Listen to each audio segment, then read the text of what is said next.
Alors, on voit ici l'exercice 16, page 93. On vous donne la représentation graphique de 4 fonctions affines, puisqu'on a 4 droites, et on vous demande avec ça de compléter ce tableau. Donc, il va falloir opérer le nom des droites et donner à chaque fois le coefficient directeur, l'ordonnée à l'origine et la fonction associée. Alors, dans un premier temps, moi je vous propose de regarder s'il y a des cas particuliers. On sait qu'il y a deux types de cas particuliers dans le cas des fonctions affines, les fonctions linéaires et les fonctions constantes. Rappelez-vous au niveau de la représentation graphique, les particularités de la fonction linéaire. La fonction linéaire, elle est associée à une droite qui passe par l'origine du repère. Est-ce qu'on a ici des fonctions linéaires? Oui, on a D3. D3 est une fonction linéaire. Donc D3 sera associé à une fonction linéaire. C'est une information intéressante, d'autant plus qu'elle est la seule à passer par l'origine du repère. Quoi d'autre? D'ailleurs, il me manque, c'est le repère O, I, J. Bref. Est-ce qu'on est face à des fonctions constantes? Rappelez-vous, fonction constante dit au niveau de la représentation graphique des droites horizontales, parallèles à l'axe des abscisses. Là, on n'en a pas. Donc, il n'y a pas de fonction constante ici. Par contre, il y a une seule fonction linéaire. Rappelez-vous, si on a une fonction linéaire, ça veut dire que P est égal à 0. Ça veut dire qu'on a f de x est égal à mx. Et c'est tout. Il n'y a pas de valeur de P. Si vous regardez dans le tableau, on peut déjà savoir où placer la droite D3. Ici.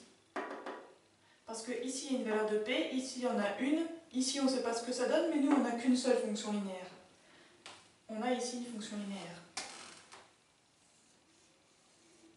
Donc c'est bien de le repérer. Ça me dit que ici, c'est forcément D3. Si une fonction linéaire P est égale à 0, là, rappelez-vous, ça c'est valable pour toutes les fonctions. Le coefficient directeur, c'est la valeur de M, et l'ordonnée à l'origine, c'est la valeur de P. Et votre fonction associée, c'est pour f de x est égal à mx plus p. Alors, je vais l'écrire comme ils l'ont fait dans l'énoncé. C'est la fonction qui a x associe mx plus p. Donc la valeur de p pour D3, eh bien, elle vaut 0. Et la valeur de m pour D3, eh bien, c'est la valeur qui multiplie x, autrement dit ici, 3/4. Ok? Bon. Si maintenant, je regarde la première qui vous est proposée. À x, on associe moins 3x plus 2.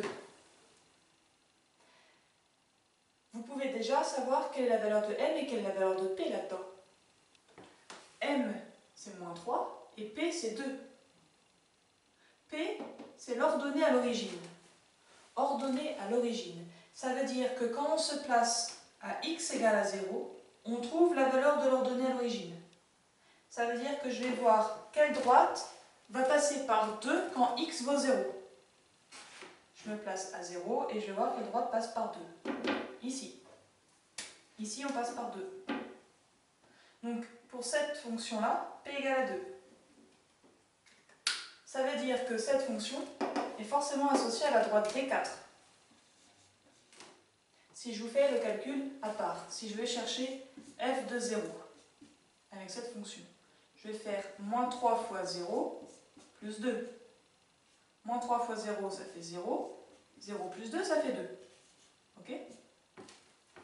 Ça veut dire qu'on a un point qui a pour coordonnées 0 en x et 2 en image. Donc 2 en ordonnée.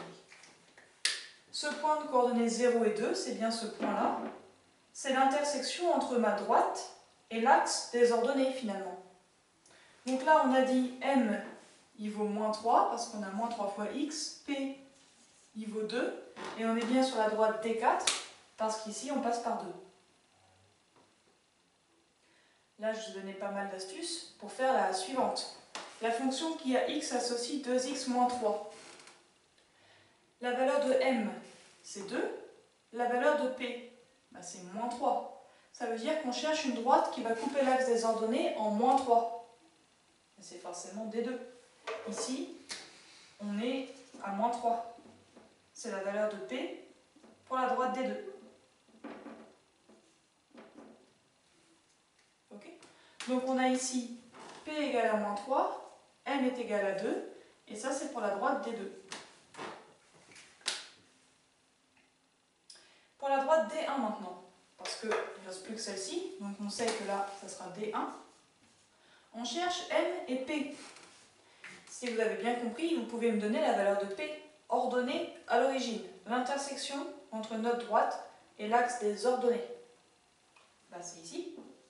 On est à 1, 2, 3, 4, 5. Donc ici, P égale à 5. Donc on connaît déjà la valeur qui va là. Et maintenant pour M, il va pas falloir que je me trompe.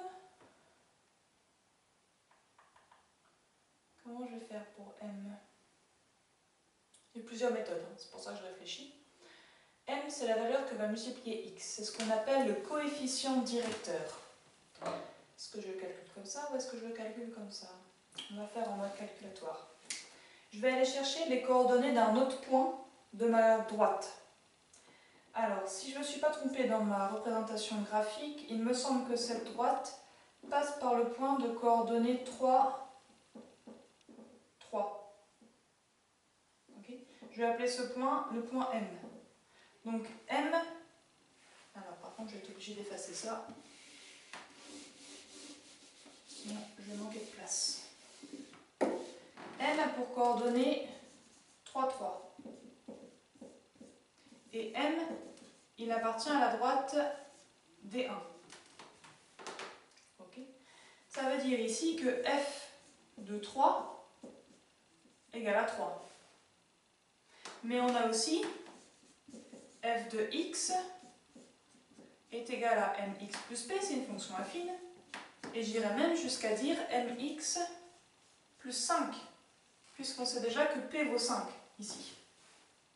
J'en déduis une équation. F de 3, alors je vais l'écrire comme ça, F de 3, c'est M fois 3 plus 5. Et F de 3, ça fait 3. Parce que vous voyez, je vais vous emmener ici. J'obtiens une petite équation ayant pour seul inconnu la valeur de M. Ça veut dire qu'ici, pour trouver M, j'ai juste à placer le 5 à droite, il va faire moins 5. Ça veut dire que je vais avoir M fois 3.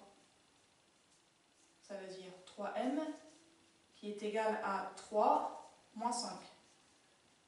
3 moins 5, ça fait moins 2. Moi, j'en veux pas 3M, j'en veux un seul.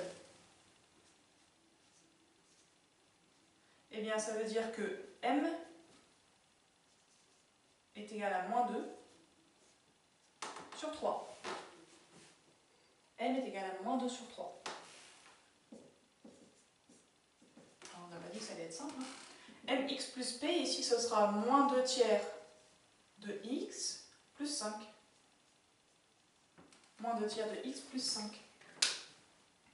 Donc, si je récapitule, la plus dure, c'est D1. Okay, et encore, c'est le M pour D1. Pour calculer cette valeur, je suis allée chercher un deuxième point. J'avais un premier point ici, mais je suis allée chercher un deuxième point, qui tombait bien dans le quadrillage en fait, sur des valeurs rondes, 3 et 3 par exemple. Ici, vous voyez, ça ne tombait pas pile poil, donc ça ne m'arrangeait pas.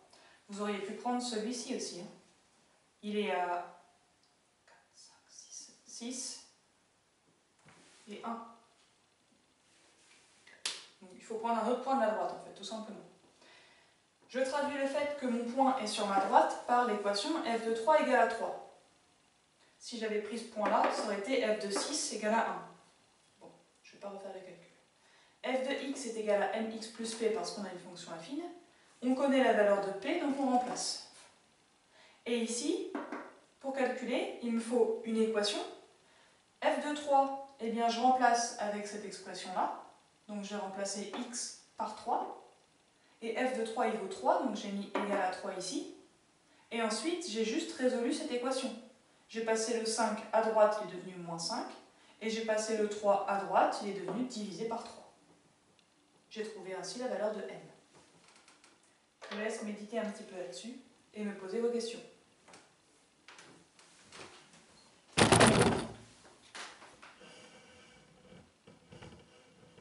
Ce sera mieux.